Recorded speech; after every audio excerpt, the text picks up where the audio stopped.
Placement, l'émission 100% placement sur BFM Business. Allez, à présent, on vous apporte des conseils en matière d'immobilier. Un bon plan, tiens, pour trouver du rendement, vous pouvez acheter un immeuble. Alors ok, ça peut vous paraître un petit peu extraterrestre, comme ça, acheter un immeuble, ça peut paraître très cher, mais non, vous pouvez vous organiser pour que ça coûte moins cher et en plus, vous verrez que ça va vous rapporter beaucoup d'argent. Un investissement rentable, c'est ce que vient nous expliquer Stéphane Descartiers. Bonjour Stéphane. Bonjour Guillaume, bonjour Cédric, bonjour Jean-François, bonjour à tous. Vous êtes le PDG de la maison de l'investisseur. Comment ça s'appelle ces immeubles qu'on peut acheter comme ça, que n'importe quel particulier peut acheter? Alors on appelle ça un immeuble de rapport, qui est plutôt effectivement un petit immeuble de rapport de logement, puisque pour que ce soit des budgets qui soient accessibles aux particuliers, on va trouver par exemple des immeubles avec une ou deux boutiques au pied, et puis typiquement 5 ou 6 studios T2, dans des budgets effectivement qui soient accessibles pour des particuliers. Alors justement, vous allez nous dire quel est l'intérêt financier d'acheter un immeuble. D'abord, ça coûte combien ? Alors en province, en ville moyenne de province, on peut trouver du petit immeuble à partir de 300 000 euros. Les budgets en province vont être entre 300 000 et 800 000 euros. Et en région parisienne, on exclut Paris, mais en première, deuxième couronne, on va pouvoir trouver du petit immeuble également entre 500 000 et jusqu'à 1 million d'euros. Oui, ça signifie, si on veut un petit peu schématiser les choses, qu'on peut trouver en province un immeuble à 300 000 euros, le prix que coûterait un studio de 30 mètres carrés à Paris. Voilà, on est à peu près effectivement dans ces zones de prix. Mais on est quand même sur des budgets important. Tous les particuliers ne peuvent pas se payer un immeuble. Alors c'est sûr qu'il faut déjà, par exemple à 50 ans, lorsqu'un couple de cadres, lorsque sa résidence principale est payée, ça peut être un investissement intéressant. On peut aussi se grouper entre associés ou dans une famille. Il faut être proche pour monter effectivement sur une acquisition au travers d'une société civile immobilière. Là, il faut quand même être très prudent parce que le gros bémol en SCI, c'est que dans la grande majorité des cas, le banquier va demander la caution personnelle de chaque associé sur l'ensemble du crédit. Donc il faut vraiment y aller avec des personnes très très proches. Quel est l'intérêt? Parce que on a vu Guillaume a fait le rapprochement. C'est vrai que c'est pas forcément si cher que ça. Si on est parisien habitué au prix de l'immobilier parisien, on peut se dire que acheter un immeuble est intéressant ou abordable. Qu'est-ce qui présente l'intérêt majeur? Qu'est-ce qu'il faut mettre en avant pour convaincre un investisseur particulier aujourd'hui de se payer un immeuble? Alors le plus gros avantage aujourd'hui, c'est un avantage de rentabilité. Pourquoi? Parce que déjà, c'est un marché qui est assez peu connu, le marché du petit immeuble de rapport. Et surtout, c'est un marché sur lequel les institutionnels sont absents. Les foncières sont absentes également. C'est un trop petit marché. Les montants sont pas assez importants.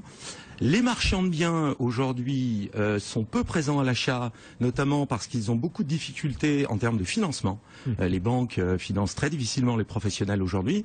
Donc finalement, c'est un marché sur lequel il n'y a que des particuliers et des particuliers quand même assez aisés. Et comme toujours, lorsque sur un marché il y a peu d'acheteurs, il faut que la mariée soit belle. Donc on arrive sans trop de difficultés à trouver des rentabilités en province de l'ordre de 8-9% et en région parisienne sans trop de difficultés, on arrive à trouver du 7-8%. Oui. Donc très supérieur aux rentabilités qu'on peut trouver sur un logement qu'on va faire effectivement en direct dans une copropriété. Justement, cette différence de rentabilité là, est-ce qu'on peut l'exposer à nos téléspectateurs? Comparer un immeuble, la rentabilité d'un immeuble avec celle d'un logement classique? Oui, on gagne effectivement au moins 2-3 points. Actuellement, entre un appartement dans une copropriété et un immeuble entier, on gagne facilement 2-3 points de différence de rentabilité. Donc l'intérêt d'acheter un immeuble, c'est la rentabilité. Est-ce qu'il y a d'autres avantages, d'autres intérêts? On s'ennuie pas avec la réunion de copropriété? Ouais, voilà, on n'a pas de réunion de copropriétaire, mais justement, alors les réunions de copropriétaire, c'est important. Ça, c'est un avantage aussi de posséder un immeuble en entier.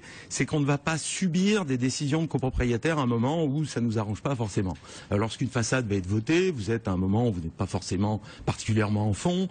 La façade est votée, vous devez sortir une somme de X. Vous n'avez pas cet inconvénient avec un immeuble en entier, puisque vous décidez vous-même, effectivement, les travaux dans le temps, de les déclencher à un moment donné, à un moment où ça vous arrange ou pas. À l'inverse, effectivement, sur un immeuble, on peut faire du déficit. On peut faire du déficit également sur lorsqu'une année on va avoir beaucoup de revenus fonciers, on va pouvoir déclencher une série de travaux qui aura pu parfois attendre peut-être 1 an ou 2, mais pour une année N où on a besoin d'aller chercher du déficit, on va pouvoir déclencher effectivement des travaux sur cette année-là. Ouais, il n'empêche qu'on n'est pas encore totalement convaincu, Stéphane. Par exemple, je ne sais pas s'il y a une tuile, d'ailleurs au propre comme au figuré, une tuile genre un problème de toiture, il faut refaire la toiture de l'immeuble. Oui. Je suis seul propriétaire, c'est ma pomme et ça coûte cher. Voilà. Alors c'est l'inconvénient effectivement de l'immeuble, c'est qu'il n'y a pas de mutualisation des coûts. coûts.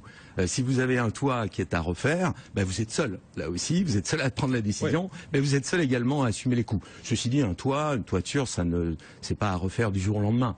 Mais bien sûr, lorsqu'on va décider d'investir sur un immeuble, il faut faire une expertise technique de l'immeuble très précise pour savoir quand est-ce qu'on aura à faire la façade, quand est-ce qu'on aura à revoir la toiture, etc. Ça se prévoit bien sûr en amont, avant l'acquisition. Et si j'achète un immeuble entier, c'est quand même moi qui me paye toutes les taxes foncières aussi? Oui, les taxes foncières sont pour vous, mais comme sur un appartement dans une copropriété. À l'inverse, si par exemple au pied d'immeuble, si vous êtes sur un immeuble centre-ville, que vous avez au pied de votre immeuble une ou deux boutiques, là les boutiques souvent vont avoir la taxe foncière à leur charge. Mais sinon sur les appartements, vous avez la taxe foncière effectivement comme sur un appartement classique. Et la rentabilité compense cette taxe foncière qu'on doit payer soi-même tout seul, compense également les éventuels travaux à faire dans l'immeuble et que je vais devoir payer seul? Oui, alors les travaux, encore une fois, ils peuvent se prévoir en amont. Il ne faut pas non plus être trop effrayé par ça. Mais c'est vrai qu'on a des à-coups de trésorerie qui sont plus importants que sur un appartement seul. Ça, c'est clair. Donc il faut prévoir effectivement au départ quand même une trésorerie pour faire face à ce genre d'aléas. Il faut bien se dire aussi que les travaux sur un immeuble, mais comme sur un appartement ou sur une maison, les travaux, si vous pouvez bien sûr souscrire un emprunt pour faire ces travaux, et les intérêts d'emprunt de ce prêt pour les travaux sont également déductibles de vos revenus fonciers, au même titre que le prêt que vous avez fait à l'origine pour acquérir l'immeuble. Jean-François Filiat, convaincu, vous allez acheter un immeuble là? Non, j'ai posé une question surtout. Est-ce que vous recommandez à la fin, c'est-à-dire lorsqu'on a acheté son immeuble, lorsqu'on l'a bien exploité, finalement de le transformer en copropriété, de le vendre appartement par appartement, plutôt que de le vendre dans son intégralité? Alors ça peut être une opportunité pour valoriser de façon supérieure l'immeuble. Il faut faire attention, puisque comme vous le savez, il y a une réglementation au-dessus de 10 logements. On passe dans la réglementation des ventes à la découpe. Donc là, le locataire est très bien protégé, beaucoup plus que effectivement sur une vente classique. Donc si vous êtes sur un immeuble, et en l'occurrence là on est plutôt sur de l'immeuble de 7-8 logements, donc là on échappe à cette réglementation des ventes à la découpe. Si on est sur un immeuble de plus de 10 logements, attention, et qu'on veut vendre ensuite à la découpe, c'est vrai qu'on peut mieux valoriser l'immeuble, mais là on va tomber sur la réglementation des ventes à la découpe. Ça va être beaucoup plus compliqué, puisque les locataires ont des droits renforcés, ils repartent avec des baux neufs de 6 ans, donc effectivement c'est des contraintes pour les acheteurs à la suite, donc là il faut appliquer des décotes. Donc il faut retrouver un appartement en province qui fasse moins de 10 logements. Voilà, là on qui peut soit être bien placé avec 2 boutiques en bas. Voilà, là on est dans avez la le portrait idéale. Et en plus, ça peut ne coûter entre guillemets que 300 000 € le prix d'un studio parisien pour un immeuble. C'est pas mal. Merci Stéphane. Merci, à bientôt. Stéphane Descartiers, PDG de la Maison de l'Investisseur.